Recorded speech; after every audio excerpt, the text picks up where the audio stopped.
some because of weed, some because of drinking, some women, some whatever it is. But there are people who dropped out. Yes, sir. You didn't. You went further. Yes. Into tertiary education. Yes, sir. That's success. Wow. What do you think? Yes. It is, because there are some people who couldn't do what you've done. Yes. They failed. Like, they found this school system to be so hard. They couldn't understand it. They couldn't they failed. So take time to celebrate yourself. Actually, I think I'll take myself out after this meeting. Because I'm telling you, that's hosting you is a success. You see? It's success. Let's not take achievements for granted, because there are so many things that we have achieved that if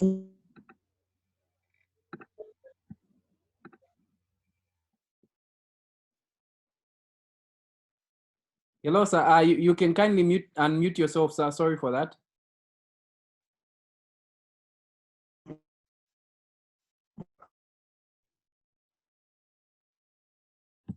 Is it my network that is unstable? Sorry, sir. This is Harrison. Are you talking to me? I can't get you.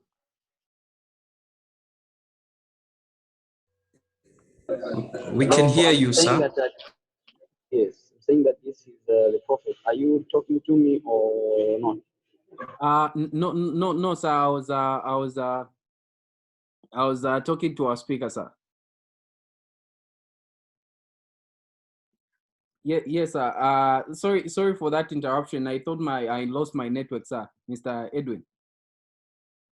So we're just going to begin with our meeting today.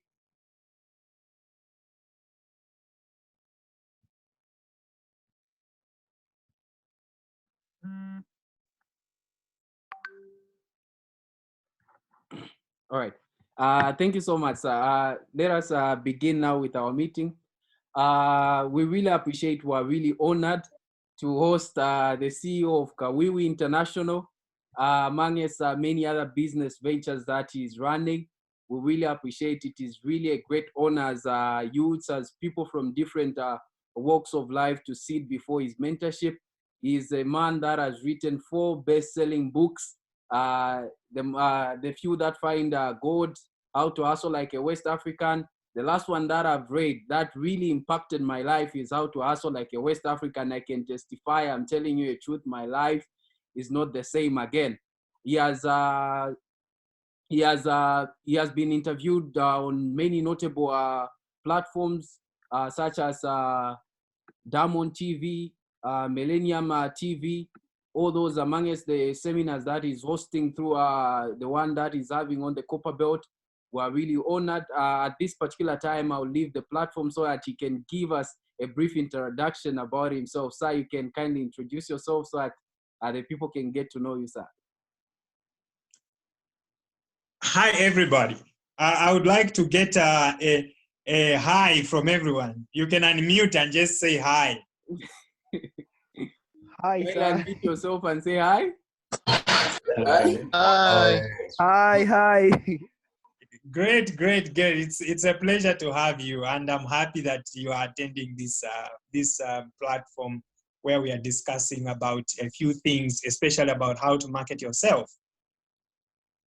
Okay, so let me begin. Who is Edwin Ngwane? One of the things that I promised Mr. Mulanda is that I'm going to talk about my history, because it will be disservice for me not to do that. Okay? So yes. Who is Edwin Ngwane? Edwin Ngwane comes from a very humble background. My father was a driver. My mother, a marketeer. When we say marketeer, I'm not talking about town center kind of marketeer. My mother was selling groundnuts, boiled groundnuts, and boiled maize, this kind of life where your mother boils maize for a living, your father is a driver at an Indian shop. So that is my life. Like, there was a time when my father was actually jobless, completely jobless, and we used to fetch firewood in the mountains of Chipata for a living. Like, we could actually fetch firewood, sell it, and buy mealie meal. I don't know whether you are aware of the word Pamela. There was a time when it was a very common way of eating where you have to just get mealie meal instead of buying a bag of mealie meal, but they will get a bag of mealie meal and put in plastics and all that kind of small packaging for a day. So you just have to buy mealie meal for a day, eat, and tomorrow it will solve itself. So we live that kind of life. I think for all the time that I lived with my mom and my dad, I think that's a life we lived. So I come from a very poor background. And the reason why I mention my poor background is not to try and make myself feel good. I mention it because I know there could be someone actually going through exactly what I went through, and they feel, maybe let me just give up. It's not worth it. But I am an example that even somebody in those circumstances can pull through and find their way. That is the reason why I usually share this feedback, because if I don't share it, then the kid in Kanyama, that's why today I went to Kanyama, because if I don't, that kid in Kanyama won't know that actually Edwin once lived the same life that he's living right now. So that is me. Now, living that kind of life, I ask one simple question: how am I going to become rich? How am I going to live a life better than you, dad and mom? And they told me, I think you need to concentrate at school. You need to get good grades.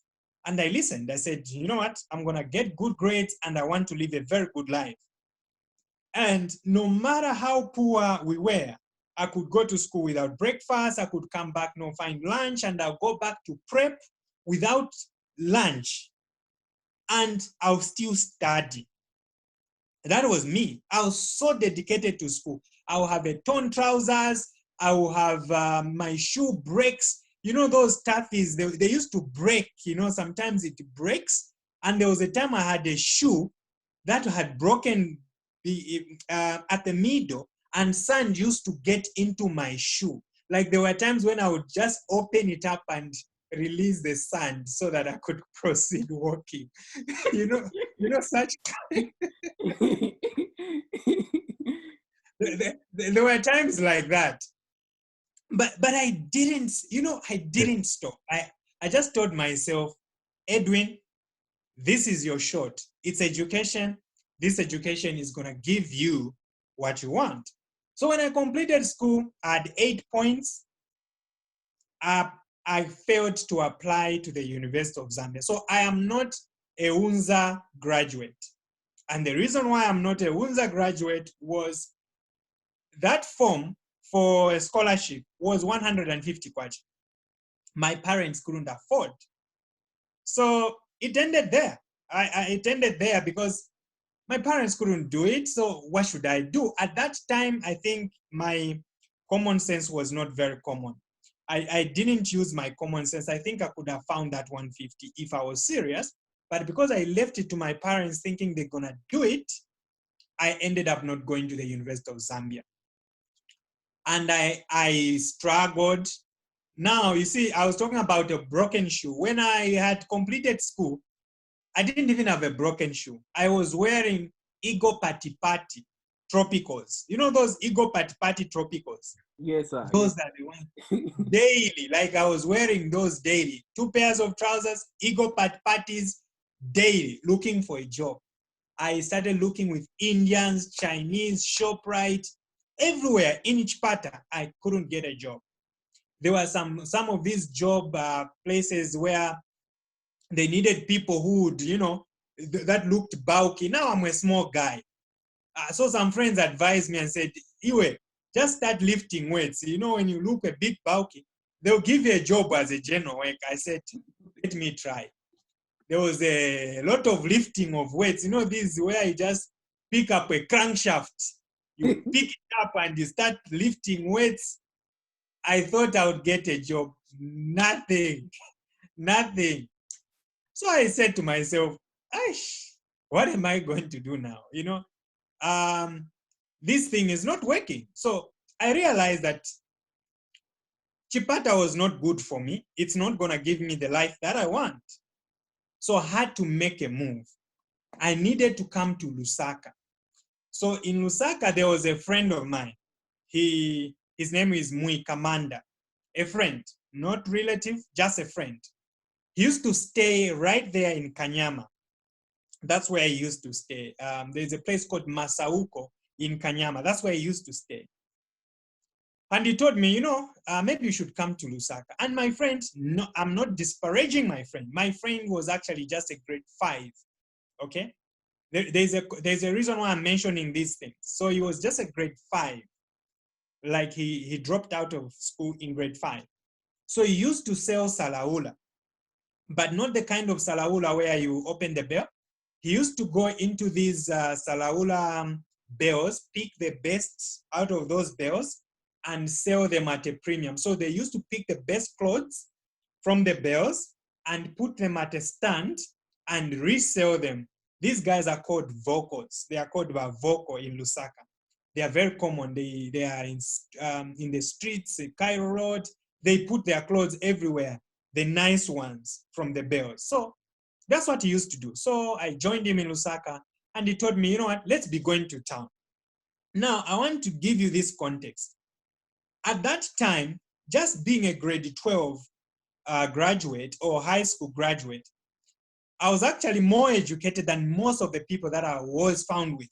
The guys that were selling clothes, the guys that were found on the streets. I was very educated and they used to call me schoolboy because for sure I was educated according to them, despite knowing deep down my heart that I wasn't that educated. I was just a grade 12. But they were not educated. But I was humble enough. That's a context. I was humble enough to realize that even though I am more educated than these guys, there is something they know that I do not know. And I need to learn from them. And what they knew was how to make money. I, despite being a grade 12 high school graduate, I had no ability to make money. I didn't know how to make money. So I became very humble and started learning how they made money. One of them was on the streets, there is this thing called getting a commission. It's a very common thing where you can be able to sell a product for somebody, ask them the price and say, how much is this? And they'll tell you, this pen is 10 kwacha. If you sell it for 15 kwacha, the 5 kwacha is yours. And when you bring the 10 kwacha, I'll give you a 2 kwacha. You get this sense, right? So on the streets. No, sir, I don't understand. You can just repeat yourself there. So on the streets, they will tell you, I am the owner of this pen. So I can give it to you and say, Solomon, this pen, I sell it for 10 kwacha. You can go out there and sell it for 15 kwacha. I have no issues with it. Just bring back my 10 kwacha because that's my 10 kwacha. And when you bring that 10 kwacha, I'm also going to give you a commission of 2 kwacha. You're getting it? Mm-hmm, mm-hmm. It is very common on the streets. So you can be actually on the streets without any product and you'll be able to make money. All you should be able to do is sell. I learned that on the streets. So there are these guys on the streets that are always moving. They are there at Katondo, they are there in Chachacha, they are there in Freedom Way. They are always moving around town.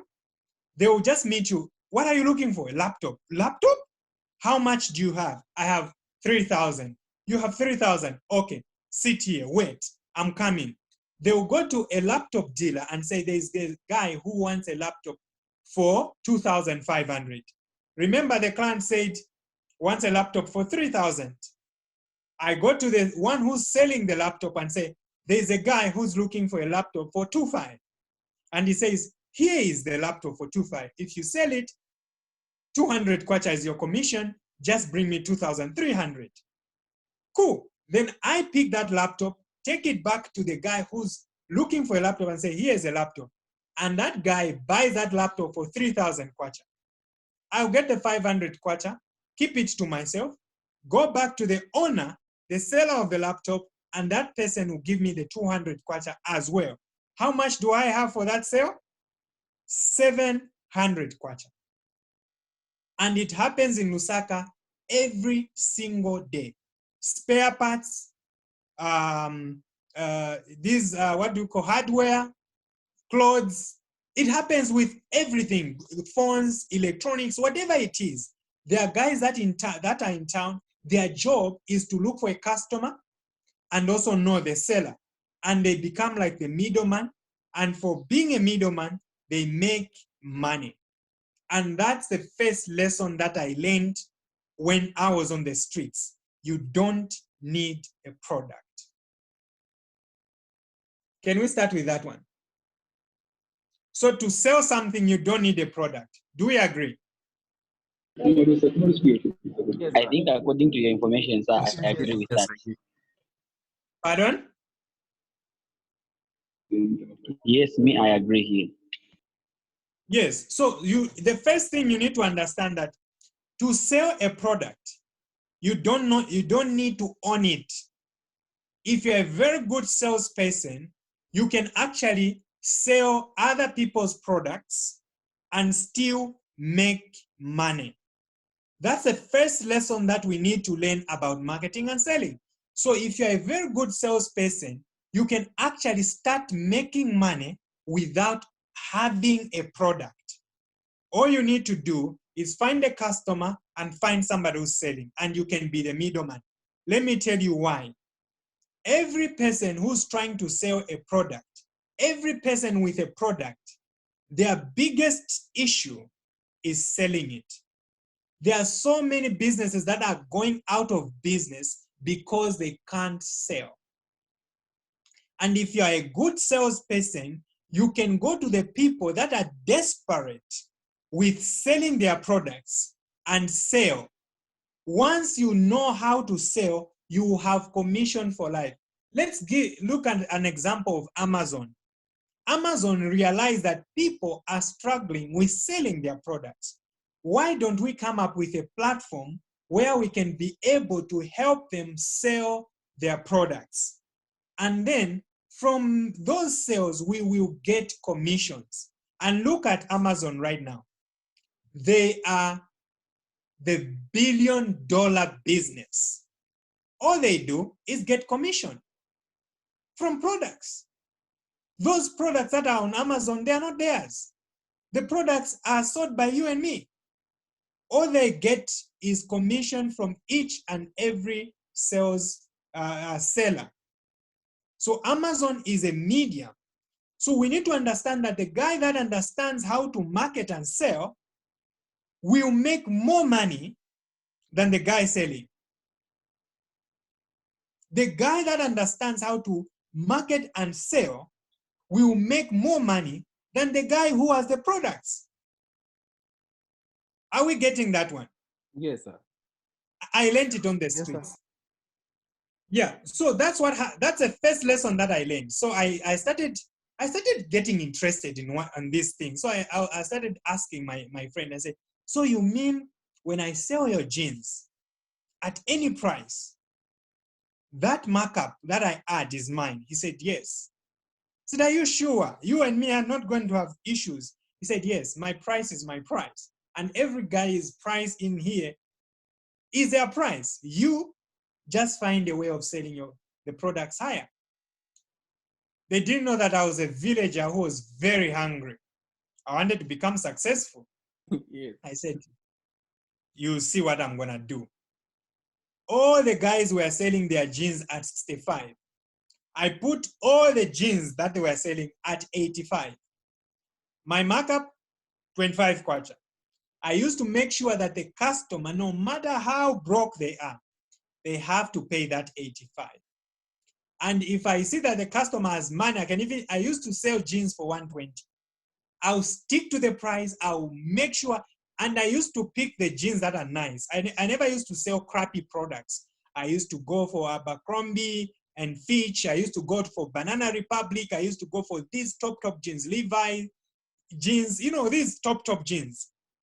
I would make sure I guess jeans, so I'll know the stands where these good jeans are, and I'll look for the clients that are looking for them. Within 3 months, guess what? The guy that came from the village with 2 pairs of trousers had 10 pairs of jeans to wear. Nice t-shirts, 15 t-shirts to wear. Nice belts to wear. I was on the street, so I needed to look good. So I needed to have that American Eagle belt. I don't know whether you've seen it before, but there's that American big one. the big one, that round one. I had it on the street. I had it, and that was a time of bootcut. The bootcut jeans. Yes, sir. I used to wear those bootcut jeans. I used to look fancy, and I sold a lot of jeans. I started making money, and before I knew it, I also was one of them. I had a stand, had clothes. I started making money. In short, I learned how to make money from people that don't have the education that you and me have. So, lesson number 2, you don't need to be very educated to learn how to make money. You don't need to be very educated. Do we agree? No, you can explain, sir. Yeah. Look, I was educated, let's put it in brackets, as a high school guy. Open your mouth. As a high school guy, I was very educated to the grade 5 dropouts, isn't it? But I did not know how to make money. The guys on the streets, despite being grade 5 dropouts, grade 7 dropouts, grade 9 dropouts, they knew how to make money. And I learned from them. How did I learn? I learned that when you know how to sell a product, you don't need a product. You can actually sell other people's products and make money. So in short, these... Sir, kindly unmute yourself, sir. I muted everyone. Yes.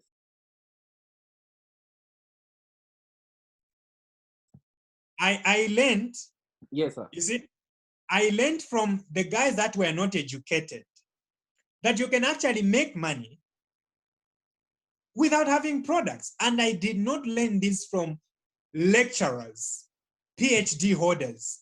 I didn't learn it from that. I didn't learn it from doctorate degree holders. I learned it from the street, from guys that have the basic education, which is just counting money, 50, 40, 80, 100, 1,000. So you don't need, so the first lesson I said is that you don't need a product to make money. You can actually sell other people's product and still make money. That was the first lesson. The second lesson, I am saying, you don't need to be very educated to learn how to make money. You can actually make money with basic education. And that's why you find that most of the guys in town actually don't, the guys that are in town that make money, they don't even have the education that you and I have. They don't. All they know is hustling. Where's the money? They look for it and they make the money. You and me, we are always thinking, I need the next certificate, I need the next degree, I need the next master's, and By the time we get all that, that's when we realize, oh shit, actually I don't even need all this. Making money is a different science. Getting education is good for self-enlightenment. Self-enlightenment, because those guys also, when they make money, most of them, they just use to get that money and use it for booze, women, smoking weed, and just looking nice and wearing nice perfume. That's it. Most of them. But for you and me, who are enlightened, that's where stage 2 comes in. You can use the money that you make for further investments, okay? Further investments. So that's my story. I ended up selling Salaula, but that Salaula was not everything for me. I was an educated guy. I told myself, you know what, Edwin, you didn't go to the university, but that does not mean you can't go to the university, right? There is no scholarship, but that doesn't mean you cannot go to the university. So I asked myself, how am I going to go to school now that I'm still a street hustler, but I still need to go to school? So I had to find a school which allowed evening classes and flexibility on exams. I didn't want continuous assessment. I didn't need lecturers. I didn't need all that. I needed a school that could allow me to study flexibly. And when I looked around, I found that there was SCCA and there was Zika. I started with SCCA. Then the rates started becoming so bad for me to manage. I was a street guy. Sometimes I would have money, sometimes I wouldn't. I couldn't manage. So somebody advised and said, you know what? The qualification that you want to get, which is SCCA, there is a Zambian equivalent, which is Zika. Just get it. It's cheaper and it's easier. Go for it. You're an intelligent guy. I'm sure you're going to manage. Zika is harder, but you're going to manage because it's cheaper. And that's how I enrolled for Zika, started the lessons. I used to go to Zika's in the evening. I would go and study from there, attend some lecturers. They used to charge 170, 200, 800. These guys that used to offer these part-time lectures at night. And before I knew it, I had my Zika technician. From the streets, Zika technician, I got that qualification. And I started flipping the newspapers on the streets, flipping the newspapers. And this is where I said the difference between the guys that are educated and me that are not educated and me who was educated is how we use the money. Because what I should mention is that whenever you make money, it is like God giving you a seed. You need to plant it so that you can get more fruits out of it. So for me, the first seed was the streets, the selling of clothes on the streets. And I planted it. Where did I plant it? I planted it in Zika Technician. I got the fruit. The fruit was a certificate. That certificate allowed me to flip the newspapers, and I found that Standard Chartered Bank was employing bank clerks. And my qualifications were in order. I applied. And when I applied, I received a call. Edwin, you have been invited for interviews. The first job they gave me, guess what it was? Me, I thought I'm going to be a teller. The first job they gave me was a dialect sales representative. Just selling. Okay? Just selling. So I learned how to market and sell. I started selling the bank products. And, you know, when you are hungry and hardworking, people will see. Very soon, they started noticing that I was a very good guy. I was educated. I was driven. I was determined. Before they knew it, I was appointed as a teller, and I was posted to Chililabombwe. You get it? That's how I managed now to move from Lusaka to Chililabombwe back to the Copper Belt where I was born. And the rest is history. as I was leaving the bank last year, I was a client service manager for Kablonga branch. And for your own information, you must know that Kablonga is a premier of the premier in terms of the banking setup. Every bank, when they set up a branch in Kablonga, they set it up to service the rich people. And you know, rich people are very difficult. Sorry, sir. Just a moment. I lost visual. I lost the network was too bad for me. So the last part I can remember is you were talking of the university issue. Sorry for that. The network is very, very bad. I don't know if it's both even there or alone. No, you ended on the Zika issue. Yes. I will surely make sure that we send the recording to you. We'll surely send the recording to you.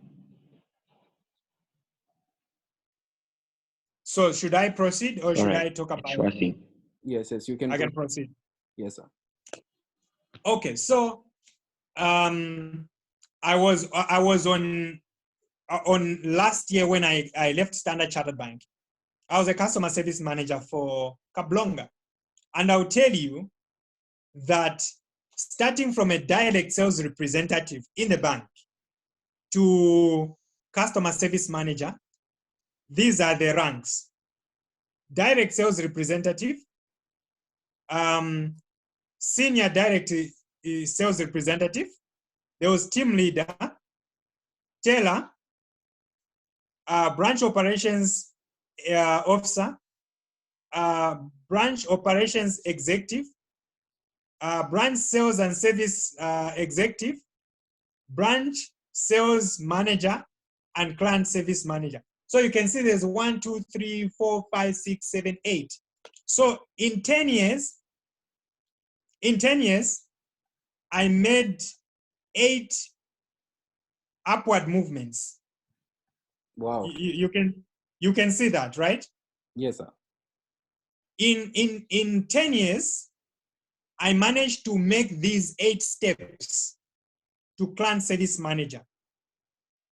And not just client service manager for Kasama branch or Mungwi branch or these village branches, no. Client service manager for Kablonga.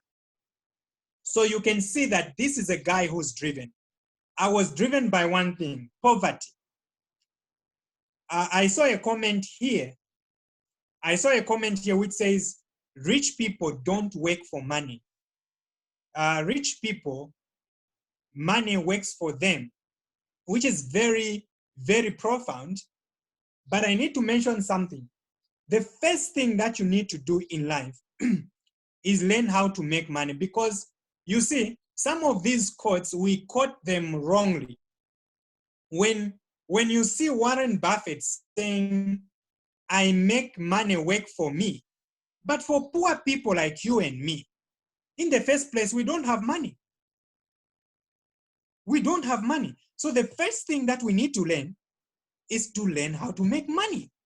Then when we make the money, which is now step 2, which my friends on the streets couldn't learn, but you and me, at our level, we need to understand that now that because we're enlightened, we have made the money, we should know now how to use that money so that that money can make more money. So this is where I go to step 2. I joined the bank. I started working for the bank. And one of the things that I learned when I started working for the bank is that the salary is very stagnant and you do not have a say in how your salary is increased. And that to me was not something that sat well with me, because I'm a guy who wants to be rich. Even now, I really want to be rich, like really rich, $1 million rich. I don't want to be quarter rich. I want to be so rich. I always wanted to be rich because I don't like poverty. I hate poverty. That thing and me don't work well together. I'm telling you. I'm not joking. I hate poverty. Guys, I'm telling you, you can't live well when you are poor. Do you know how it feels when you hear your stomach rumbling with hunger? It's not things. I hate it. I just hate that. How many guys do we have on this platform? There's this roommate of mine. He says poverty is the beginning of sin. It's true. It's true.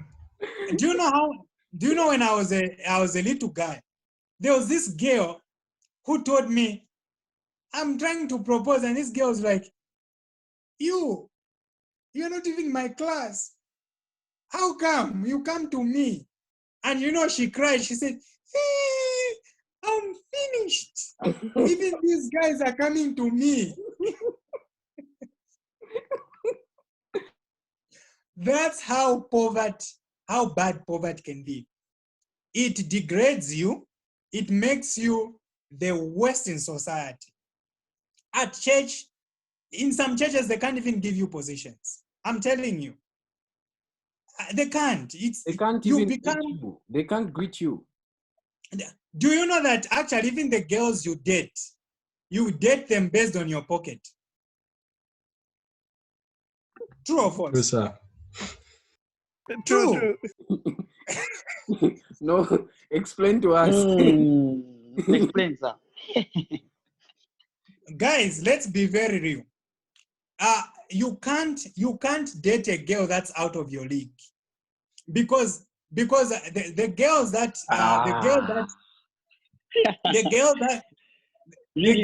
you date eat shawarma. The girls that you date eat shawarma. Now there are those girls that eat from those Indian restaurants where the bill is 500 kwacha. Can you go there? No, definitely you can't. You can't afford going to such a place. You can't. You know what will happen? Those girls are naturally found there. They go for coffee at Taj Pamosi Hotel, and you ka coffee aka chipi aka pana jigibonta ulelanda tina kadula. You've joined SMARS. How are you going to get a good girl? And the interesting part is not that you are stingy. You are just managing the budget. Yes. So the poverty limits you guys. It limits your dreams. It limits your thinking. It limits a number of things. Because let me give you one example. I tell a lot of people that before you marry, before you find a job, before you choose your education, before you do anything, when you just complete high school, I recommend this. Travel. Travel, guys. This is very important. Travel.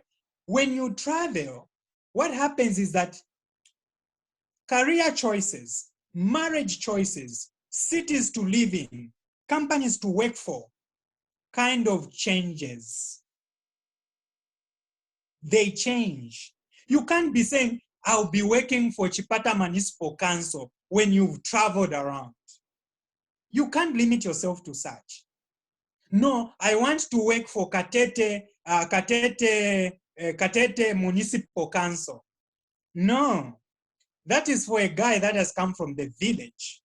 When you've traveled, your thinking changes. When you go to work in a rural setup, you work there for a purpose. You don't go to sit there and say, I'm going to work here, I'm going to have a small farm, and then I'm going to marry a girl from the village. No, you don't do that. Because you are enlightened. Just by traveling, you become enlightened. So what I did was, when I joined the bank, I became enlightened. I got enlightened about wealth. And let me share with you, because most of you are students. The banking world is a very good world. Like, ask anybody, they envy to work for the bank. Working for the bank is like some prestige stuff. A lot of people, when they hear you work for the bank, they really feel good about it. But I need to mention something. It's just a job. It's just a job. And just like any job, it will never make you rich. And let me tell you how critical that is. One, the bank has a brand. Sales and marketing, we need a brand. The bank has a brand. So what the bank does is it makes you become part of its brand. Check out this jacket that I'm wearing. It's an expensive jacket. It's one of those jackets I used to wear when I was working for the bank. Guys, jackets are in the range of 1,500 to 2,500. The first question I'm asking you right now is, when you buy a suit worth 2,500, who are you buying it for? Are you buying it for yourself, or you are buying it for the bank? I realized that I had 12 suits, and all of them that were costing between 1,500 to 2,500, I bought them to satisfy the bank's image. Who was I investing in? I was investing in the bank. I was not investing in myself. Are we getting this? Yes, sir. Guys, I want you to get this point very well, because if you miss this point, you're gonna be employees for life. Can I repeat myself? Yes, sir. When you join a bank, whether it's World Bank, Standard Chartered Bank, Barclays Bank, whichever company that you're going to work for, they have a certain way. There are certain values they have. They've got a certain way of looking. They want you to look their way. They have a brand. So they want you to become part of their brand. So you need to look a certain way. So you start to buying shoes worth 1,500, 2,500, suits worth 2,500, neckties for 100 kwachas, shirts for 250 kwacha. Now, I'm asking you, that investment, how does it translate to you? It doesn't. That investment, you are investing it in the bank. You are not investing it in you. A lot of my friends went further. They bought BMWs, they bought Audis, they bought Benz, they bought these big cars, these Fipaso, you know, these Range Rover, what do they call them? Ford Rangers, these Isuzus, these Toyota Hiluxes.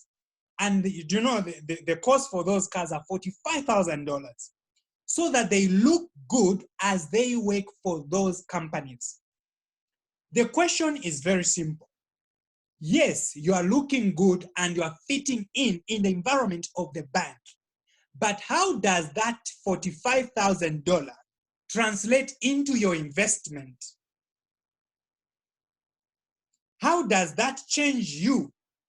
Those suits, how do they build you? How do they, the shirts, the suits, the pairs of shoes, do they add value to you? So, yes, sir, if you are... Just a minute. So, which means to say, do they cause you to become more financially unstable? Do they cause you to become more entering into debt? This is where we are coming to, yes. So as you are getting these shoes, these suits, these shirts, these cars, I want the intention. The intention is to look good for the bank or the company you work for. And it is zero investment in you. So the first 4 years, I did that. I was buying suits, I was buying shirts, I was buying this and that, these kind of things, so that I can look good for the bank. But I realized, I told myself, I said, who am I doing this for? Myself or the bank? I realized I was doing this for the bank. And guys, if you calculate, let me calculate it on a 1,000 suit. 1,000 suit times 12, that's 12,000. And if you put that 2,000 in a small business, your life will change. But if you're going to put 12,000 in suits, you'll be just waiting for a promotion. And the promotion will come. And the salary increment after the promotion will be 1,500. Is it worth it? No, sir. With the current economy, it's not worth it. It's not worth it. So I realized when I was working for the bank, now, this is where now we are going to branding. Because we're talking about how to market yourself. You have to brand yourself, not for anyone, but for yourself. So I realized something. I was branding myself for a promotion instead of branding myself for myself. I started changing things. One, I started branding myself as if I am leaving the job tomorrow. I started working on my social media handles. That was the first thing. I started looking good for myself. I started wearing good things for myself. I started polishing my image for myself, not for the bank. Because I realized that if I'm going to be doing it for the bank, it's not a worthwhile investment. And then I realized I needed to start small businesses here and there. Whilst we were in Ndola, we started a restaurant. Whilst we were in Shilabombe, we started a cosmetics shop. In Ndola itself, we had a boutique. We came here in Lusaka, we opened a barber shop. Right now, we have a barber shop. We have a baby shop, wine shop. So we started having these small businesses. And there's a reason why I'm talking about these small businesses. Because you see, guys, the other mistake we make is trying to start from the top. A lot of people look at Hakainde and say, me, I just want to be like Hakainde. Yes, thinking big is good. But Hakainde did not start big. He didn't start with 1,000 cows. He started with 2. So you need to start with 2. What is your 2? You got surprised. Kindly mute yourself. I don't want to mute everyone so that we disturb the speaker. Kindly mute yourself. Mute yourself. Because when I mute everyone, I will even mute the speaker. We don't want to disturb our speaker. Mute yourself, please. So you can continue. So this is where I was talking about the grade 5s. The grade 5s and somebody like me who had gone to school. So let me tell you what happened. As I was in the bank, I started studying. I started now my bachelor because I had just a technician. I was in the bank. I started studying my bachelor of commerce with with focus on banking and insurance. Whilst I was doing those things. But I realized that all those studies that I was doing was for who? For the bank. But I knew I'm not gonna be with the bank for life. So I started studying differently now. I started studying the things I cared about. I started studying things about leadership. I started reading books on entrepreneurship, marketing, sales. I started reading about public speaking. I started reading about writing. I started reading about so many things, wealth creation, business creation. I started reading, self-studying. I realized that bachelor that I acquired was not for me. It was for the bank. It was focused on the bank to satisfy their bank. But what about me? This is where now you focus on branding yourself. You should be a brand. Don't be a brand for somebody. Be a brand for yourself. Solomon, who are you? What do you want to be? What should people know you for? Yes, sir. I have Dr. Arts here. I can tell by just Dr. Arts that he's an artist.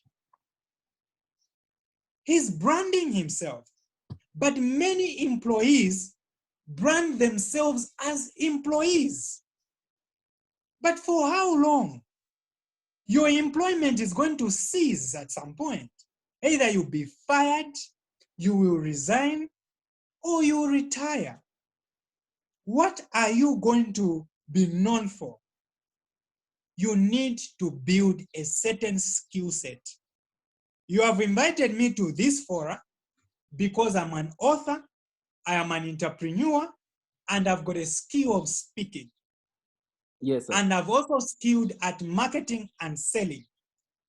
Bwana Solomon, Yes. what skill are you branding yourself around so that when people talk about you, they know that you do this? Ken Dumbo is specialized about weddings and whatever he does, comedy and stuff. Dr. Bigilon and Difficult, they make money through comedy, and nobody asks them and say, what degree do you have? Which school did you go to? No. They have built their brand that you don't need to ask about their education. So again, you don't need education to build your brand. Wow. You can build your brand with zero money. So, do you think, sir, is it a lack of? Let me ask this question: Is it that we are lacking the resources that are needed for us to live a stable financial life? Because you see that 3/4 of the people that have been educated, 3/4 of the people that are having PhDs are still struggling in terms of finances. If you check their payslips, you find that most of the time they're using their money to fix the debt that they got. Is it because of lack of resources that is hindering us, the youths, from breaking free, from making it in life? So remember, I have to go back to what I said. I was on the streets. I was on the streets with my grade 5 friends. I mentioned that when I made some money on the streets, I invested into education. Yes, sir. The guys on the streets were using their money for booze and women. Mm-hmm. Same with people who are employed. I'll tell you, the salary doesn't just become small. There is a process. When you join the company, you are going to find that your money is actually very good. However, your choices will start reducing your money. Let me give you an example. You are going to start renting a very expensive house to meet the brand of the company you work for. Me, I work for Bank of Zambia. There is no way I can be staying in Chilenge now. I have to start staying in Silverest. How much is going to be, is the cost for Silverest? You're going to now start paying 8,000 rentals from 2,000. Children, no, there's no way I can be taking my children to a government school. Me, I work for World Bank. No, me, I work for Zesco. Choices. No one is forcing you. All you are trying to do is matching yourself to the brand of the company you work for, which is good for your company, but it's not good for you. So the most important thing is every coin that you make should be invested back to you. Don't take the money and invest it in wrong things. Don't invest it in the company you work for. Don't invest it in the booze. Don't invest it in girls. Don't invest it in useless things. Create another stepping stone. Because you see, the education that you have right now, sir, is your stepping stone to another life. Mm-hmm. When you get that job, the money you start earning, you should also use it to invest into another life. Then when you reach that life, you use the money from that to another life. Then you are using every money you earn at each stage of your life to invest into the future. Let me give you an example. Practical example. I don't like using fake examples. Yes. I use the Salaula one. Salaula, I invested in education. Yes. The salary, I started investing it in small businesses. Then I realized these small businesses, every time the company moved me from one town to another, they were collapsing because of location. I told myself I have to invest in a company that does not need location. That's how I started investing in Kawiwi. Yes. If you go to kawiwi.com, it's not an average website. It is not even a Zesco website. Yes, sir. It is at the level of ZRIA website. Because it cost me a lot of money. I spent $25,000 to build that website. Let's go to the $25,000. Do you know that I only bought my car this year? Wow. That's when I bought my BMW. But I could have bought that car a long time ago, by the way. Yes. I used to work for the bank. Yes, sir. I come on, for goodness sake, I used to work for the bank. Yes, sir. So it's not like I didn't have money to buy a car. I've always had money to buy a car. But choices. I decided that I'm not going to buy a car now. I have to invest this money for the future. And the reason was simple. I used to report for work at 07:30. I used to knock off at 19:30. And the question I asked myself is, I buy a car for 200,000 kwacha, and I park a 200,000 kwacha in the sun from 07:30 to 19:30. How financially stupid is that? To park a 200,000 kwacha from 07:30 to 19:30. You see, money should make money. There was a comment that says, rich people, you see, we've gotten to the point where the first lesson you need to do is to learn how to make money. Yes, now that you've learned how to make money, you need to understand that money should make more money. Not getting the money and then just like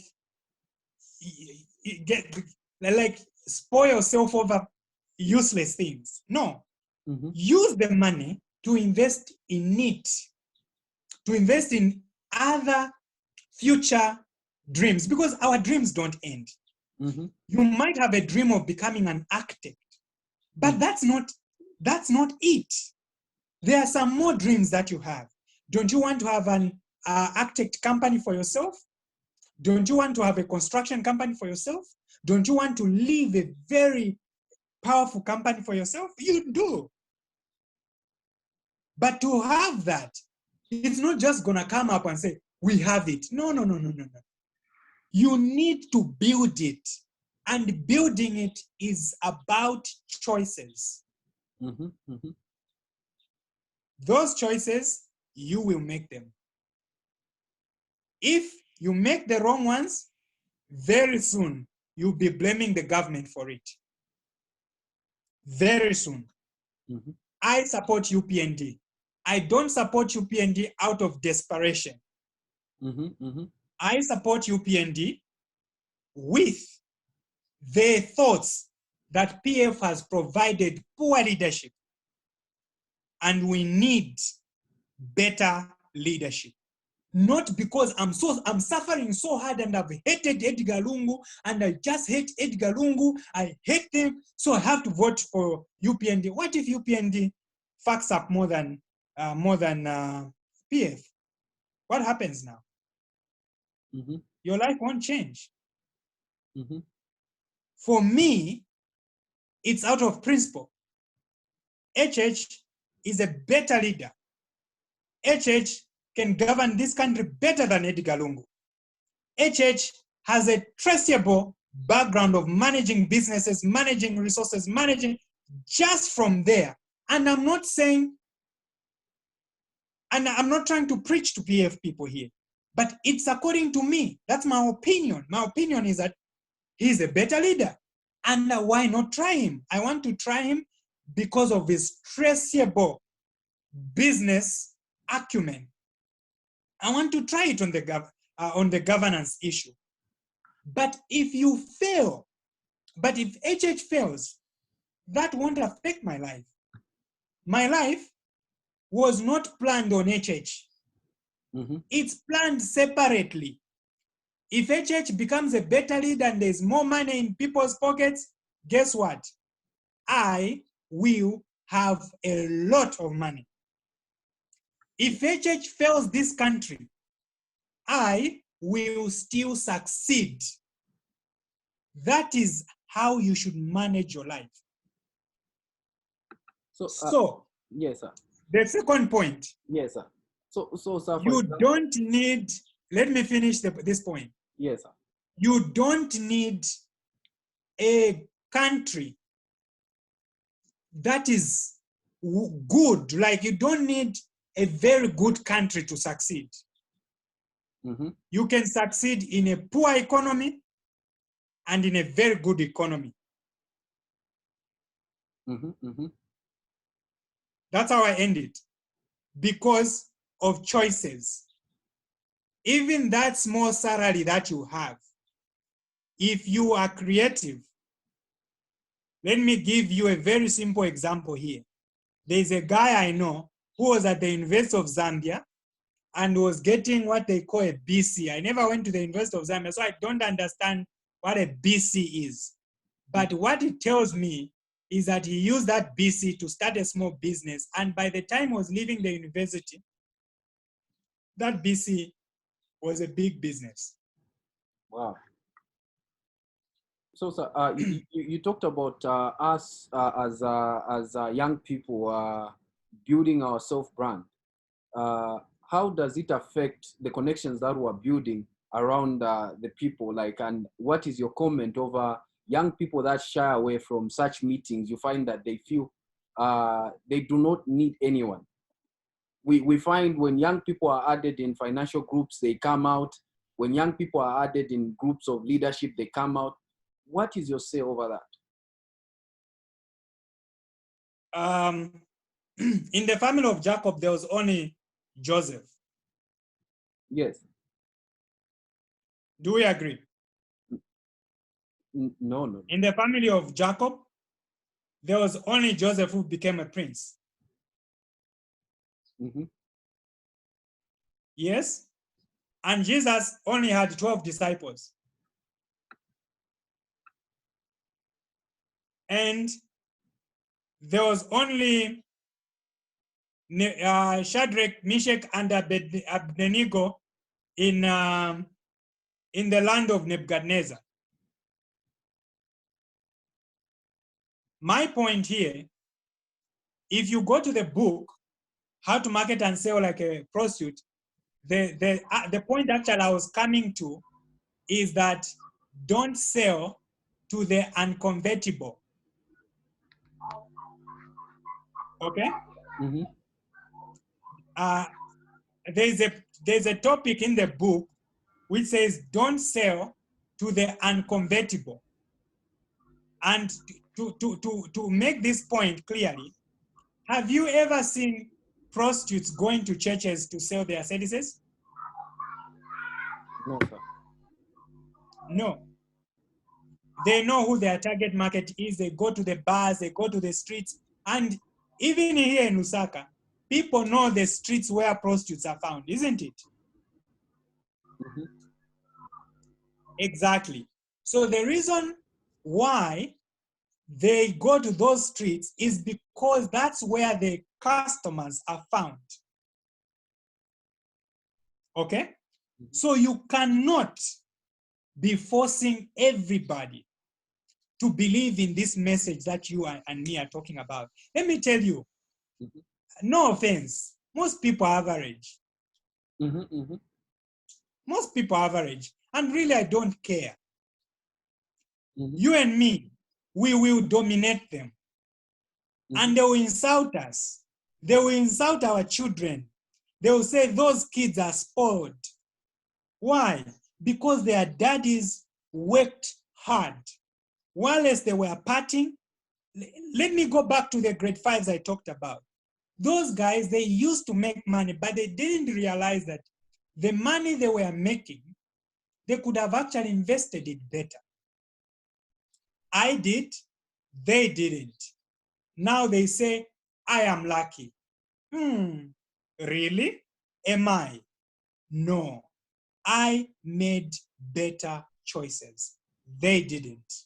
So those people that shun programs like this, platforms like this, there are people who just come to my page and say, you know, they'll come to me and say, no, Edwin, what is just a motivational speaker. These guys that say, no, I started my restaurant with one rice. No, you know, these funny things people say on social media. Yes. They mock us. They mock people like me. They mock people like you. They mock people who are attending such events like this. But guess what? The information that you have just learned here, I'm telling you, might change your life, might change your decisions. Some people don't actually know, that the little money that you make today is the money that will change your tomorrow. People don't know because they are not exposed to knowledge. They don't know any better. And they're the people who love videos. You know those videos that people talk about on social media? No, kulichi video. And then they'll be like, you notice that actually, they'll even actually send numbers. You know, to share a number, it's something that me personally, I can't share numbers with stupid people. But you can imagine in Zambia, when you just say, I've got a nude, everyone is leaving their numbers. They have got a video. They will leave their numbers. I'm like, God, what's wrong with this country? I think one guy with an iPhone has raised a hand. Yes, you can go ahead. You can kindly unmute yourself. We'll be taking now just 15 minutes to make sure that we learn from the great man himself. Today we have taken so long because we want to learn. We want to ask ourselves questions. It is a training. Learning from a man that is experienced, that has written best-selling books, 4 of them, running his own companies, running his own businesses. It is a rare time opportunity, and people pay for such things. I'm telling you the truth. People pay for such things. And by the end of this meeting, I'm going to share his books. I've read one of his books, and it really, really impacted my life, such that I communicated with the great man himself just to thank you so much, because the lessons there are practical. There are things that you can relate with. I'm not saying international books are wrong, but sometimes you need to you need to learn from the people that are experiencing the same problems. Insofar you are reading international books, I've seen other people say, no, I can't read books about local authors. I'm telling you the truth. You are depriving yourself from the experience that these men that have amassed, they are living in the same environment, they understand the business, environment. We must learn to invest in our minds. So just unmute yourself. iPhone, just unmute yourself to ask your question. I've seen a hand on the guy. It's just showing iPhone. I'll unmute you, sir. Oh, yeah. Hello? Welcome, sir. So I was debating within me if it was really me. It's my phone that has no proper identity, though. Forgive me. Okay. Yeah, no, thank you so much, sir. Just for the purposes of introduction, I want to thank you and also the good Dr. Mlanda for the platform and his team. I think I must state from the onset that I love the way your brain is wired. It's above the average, youth and above the average human African that we have out here. And I think if we had just up to, 10 of that kind, Lusaka was going to be reality to live in. That, yes, as explained by you, has really encouraged me, because sometimes we settle in mediocre and we settle for less, and we make it permanent in our lives that less is going to be us, which is not supposed to be. We are called for a higher calling. We are supposed to be a royal priesthood. We're supposed to be from the priestlyhood. That part of the best that society has to offer has to represent us. Especially Christians. Yes, very true. But time and again, we always want to be like everybody else, which becomes a problem for me. And so my center of wanting to add my voice is just to hear from you how best you can come to the realization of starting to brand yourself. I personally, as a lawyer, just a recent cut out from law school, and I'm yet to do my bar exams. But then the enthusiasm, the gist behind my being a lawyer is not really to work for someone, not that much, but just to provide a service to someone who would need it, even on a personal level. So maybe if there are any steps that you provide with regards to how you just get to brand yourself and how to just realize your potential on a personal level, if there are any tabulated steps, I would really appreciate that. And maybe Mr. Mlanda can also provide us at the end of the program, or like he mentioned, I think he mentioned the book titles, so that I think we can also get a wiring like yours. Maybe it would be a good arrangement. Thank you. I think there are a lot of people who need to add their voice. I will not take up so much of your time. Thank you. Thank you very much, my brother, for that. And I want to quickly, before somebody gets in, I'm getting an echo. Okay, so you are a lawyer. Where am I going? Is there a mic that is not muted? Kindly mute yourself so that we don't get that echo. Okay, I think I'm not getting the echo now. So, and this is very important. I love the question about how you position yourself for the next big thing. So he doesn't, I didn't get his name though. Mr. Jonathan Chinen. Mr. Jonathan, great. Mr. Jonathan. This time, barrister. The barrister himself. I need a lawyer. I'll need to sue somebody very soon. So you see, there are steps to branching out in any way. Let me tell you something. Personally, for me to be comfortable leaving my job last year, I just didn't wake up and say, I'm leaving. No, it doesn't work like that. If you do that, it's suicidal, it's a mistake, and it's foolish. You need to take certain steps. Number one, right now, that's when you are starting your career. And I like it that you've started it with a mind that you will be opening your own law firm. And I'll tell you, if that is the goal, don't work for a big law firm. Avoid working for a big law firm. Big law firms are a disaster. They have this structure, a very long structure, and you are here. By the time for you to come and get to the level where you'll be planning to branch out, it will take you 20 years. Don't do that. Go to I would say, struggling law firm, or a law firm that has just started out. A law firm that probably won't pay you the money that Chibesakunda and company might pay you, or who's this other big law firm, Simeza and Associates, would pay you. Go to a law firm that is starting out, smaller one. And guess what? They'll give you more responsibilities. You will have access to the owner of the firm. You will learn how he manages that firm.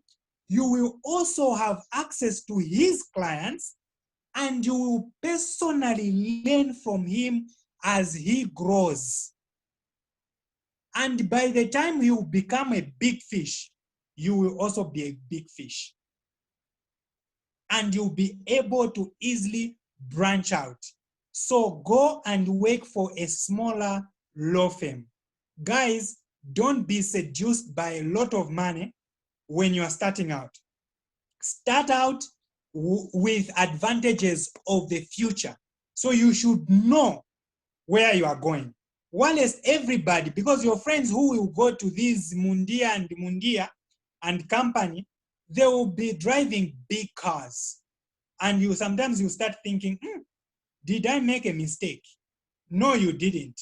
Those guys working at Mundia, they will always be pushing small cases. You, at a smaller firm, you will actually be pushing big cases. This guy will be giving these files to check. He'll be actually giving you his cases. He said, check them. What do you think? Check them. You actually be his equal. In a few years, you will be his match. At Mundia, it will take you 20, 30 years to reach that level. That's what you need to do. So has the question been answered? Yes, sir. It has. It sounds. That's a part of thinking that comes in when you're dealing with big brains like the big man. So I'm really humbled. I think my mind is at peace with my heart, and he's answered to the best of how you'd get satisfied. So thank you so much. Starting small, I appreciate. And sir, I'm taking you on as a client. I'll start making arrangements. Don't worry. Thank you. Great. Thank you so much. Then there's also, I think it is you, Mr. Mulanda, who asked a question. Another question that I need to answer is on how do we develop ourselves to become the people we want, okay? Like we were talking about why people don't succeed. One of the things I mentioned is that most people are average. Second is service culture.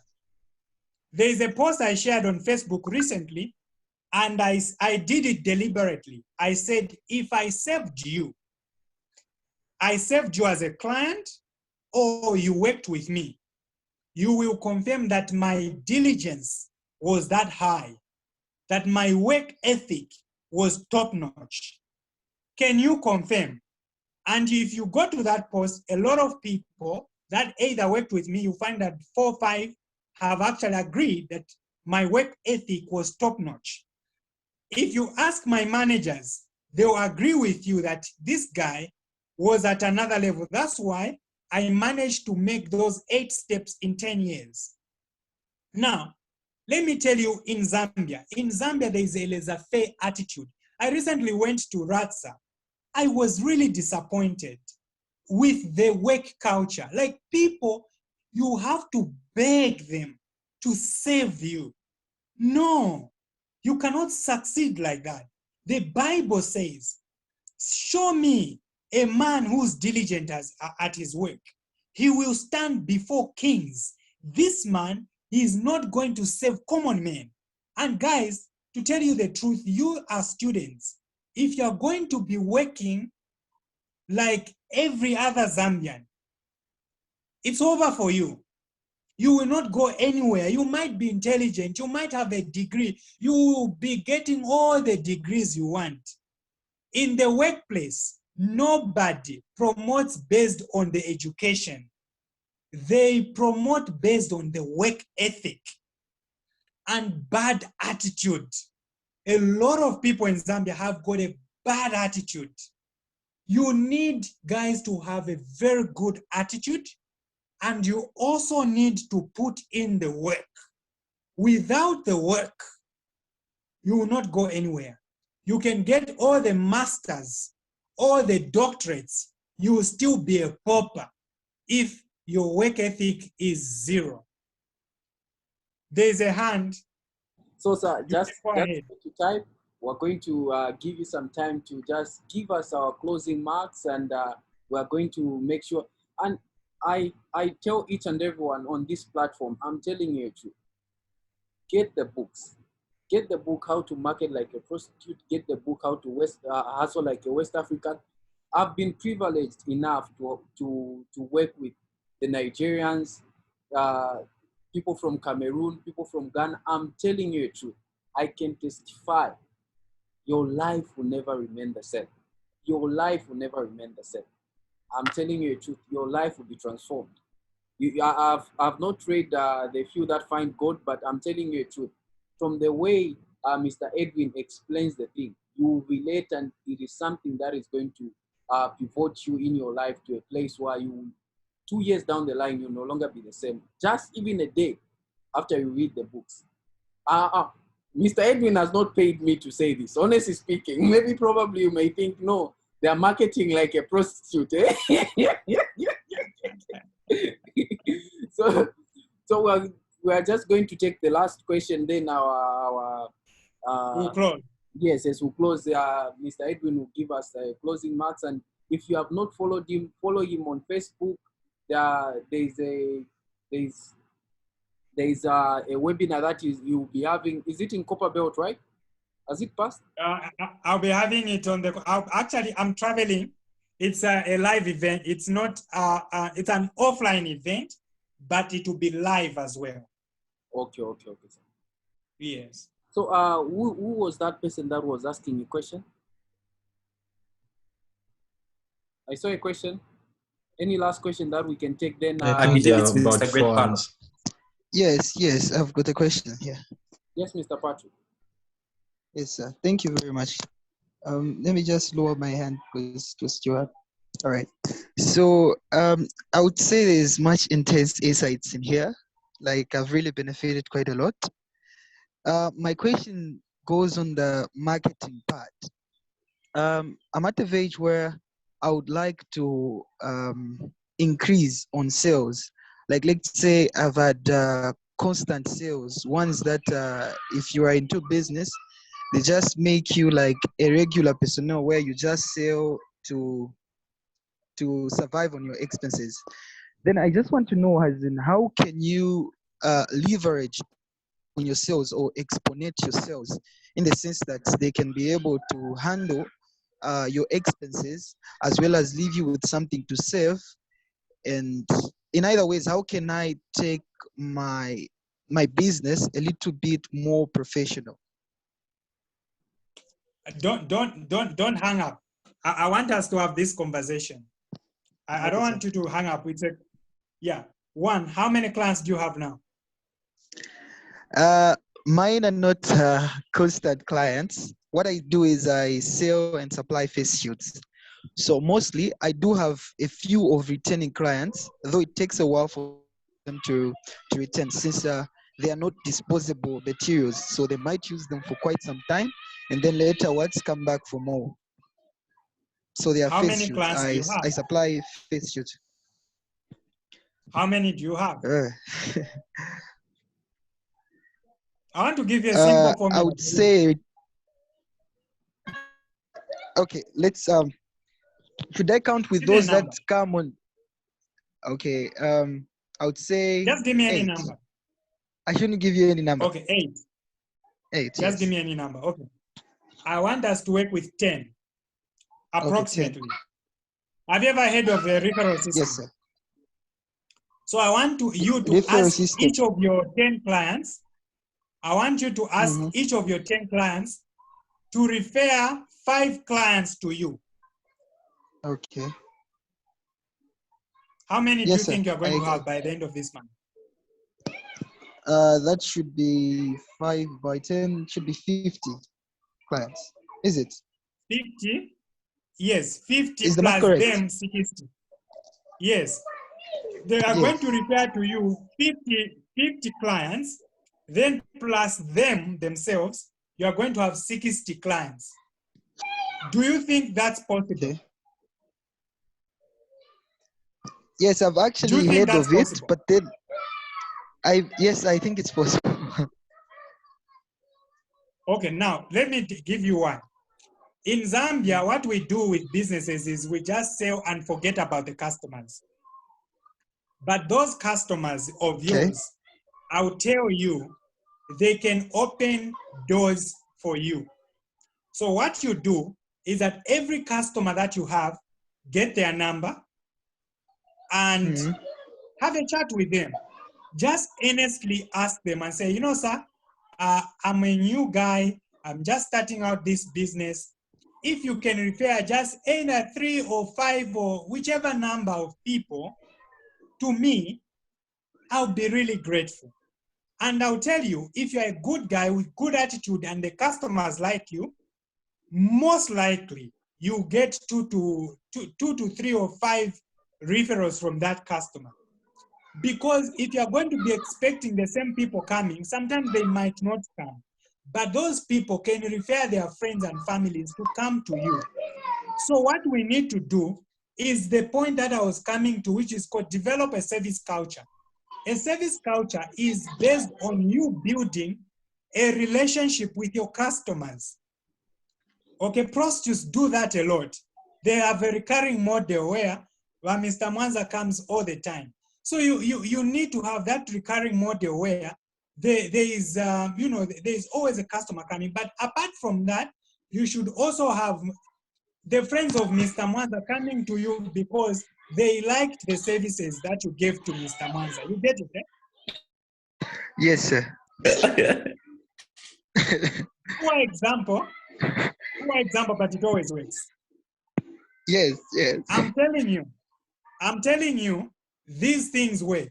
If you ask your customers to refer a few customers to you, you always have customers. Wow. Try it. I will. I sure will. You have 60 customers. Yes, and just to add on, sir, another thing is that those people, to attract more customers, you reduce the price. Even 2 kwacha, 1 kwacha, you even reduce 5 kwacha. You for someone to reduce 5 kwacha, you know. Oh yeah. You understand? Those permanent customers that you're having, you reduce maybe 2 kwacha. Promo. Yes, promo. Yes. At come for free. So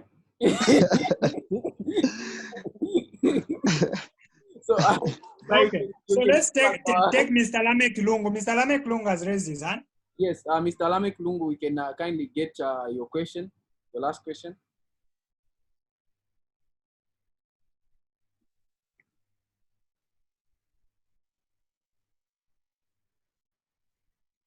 Yes, kindly unmute yourself, Mr. Lamek.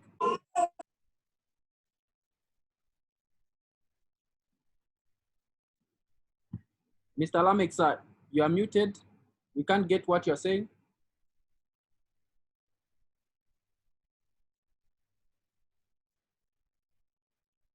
Is it on my side or? No, we can't hear him even here.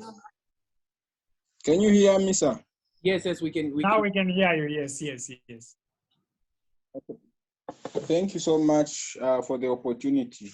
My question is, in a case where you have limited stock, perhaps you are running let's say a glossary, for example, and you want to reach out to as many customers as you want, how do you scale up to that extreme where you increase the sales in a case where you have limited stock? Okay, so I like your question. It's a very good question. I like it for one thing. Scaling, guys, scaling, you know, scalability. If you want to scale in your business, don't depend on your own resources. I'll repeat this again. if you are focusing on scaling your business, don't focus on your own resources. Partner with people, build relationships. A lot of Zambians, the reason why their businesses are very small is because they want their businesses to always be called Mr. Ngwane and Sons Grocery, Mr. Ngwane and Shan Carpentry. But when you bring in other people in your business, they will help you to grow. So let's go to this. I know a number of groceries that partnered with wholesalers. They would go to a wholesaler and say, you need to approach them. One of the principles I share in my book, How to Market and Sell Like a Prostitute, is that you have to become shameless. So approach some of these wholesalers and say, sir, if you can be giving me one box of this, one box of this, one box of this, one box of that, one box of this, I promise you, I'll be able to sell and pay back. And it also help you to sell more products. Any business, their focus is to sell more products. And if they can have somebody genuine who can approach them to sell more products, they are there who will support you. Remember, the first thing I said is that you don't need a product to scale your business. Now I'm telling you, you don't need your own capital to scale. You need partnerships. You need people who have an upper hand to pull you up. So those people, you need to go approach them and say, they are there in your community. It's the people you go to. If you've got a good relationship with them, build the relationships in business. Go to them and say, sir, you know, my problem is that my capital is not enough to get a lot of products. Would you be giving me a credit facility so that I can be selling? When I sell, I bring back. That will help you to scale even when you have limited capital. Let me just share the screen of the books that Mr. Edwin has written. Our speaker, Mr. Edwin Ngwane, we really appreciate. We really appreciate. Let me just share the screen, just to give a presentation of the books. So these are the books. There is How to Market and Sell Like a Prostitute. There is also, this was when he featured on Diamonds TV with Mr. Costa Mwansa. There is also this recent one, The Wedding Master. I think this one is for ladies, right, sir? It's for ladies especially. But how can a guy get married to a lady without being forced? Do we get forced? Yes, we don't get forced. So those are the 4 books that Mr. Edwin has written. If you have not had your copy, you can just kindly follow him on Facebook. There's what's a book world? The handle is Mr. Kawiwi. Yes, the handle is Mr. Kawiwi. There is for all social media platforms. Yes, Grey Matter, right? Grey Matter stores. Grey Matter and Book World. Yes, Grey Matter and Book World. You can grab yourself a copy. So, sir, give us the closing remarks. People created time for us from their different hustles, so we have to let them go right now. We have to let them go. Okay. To close this, I gave you what I would say. Before he closes, other questions in the group. Okay. Please go ahead. Okay, let me read the question. The question reads, if you were a student at the University of Zambia who has just received a 2,000 from someone, what small business would you venture in knowing that it won't disturb your academics? What kind of student is that, a male or female? Female student.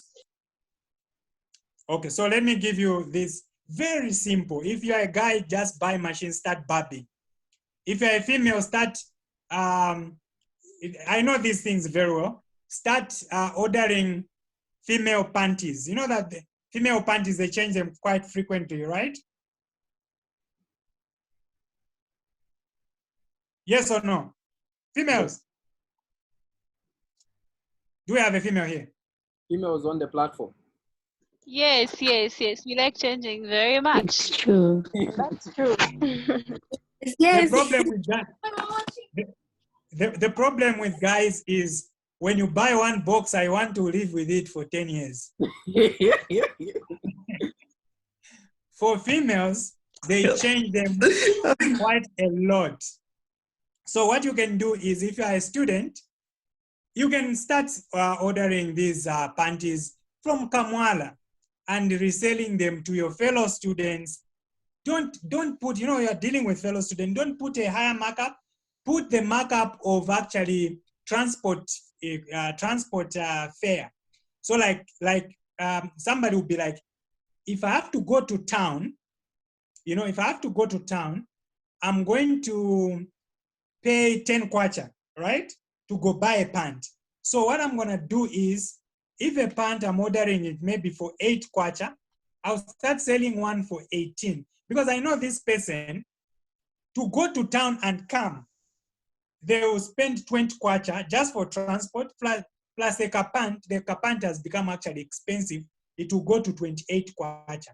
So if they buy it from me, they're actually saving a 10 kwacha. So this could be cosmetics. These small cosmetics, you just go buy the to my lipstick and what. Panties, I always recommend these small briefcase. Don't go for these big things where you have to order handbags, because those are heavy. Go with things that you can put in your handbag. You just put them, even in a class. There are books there.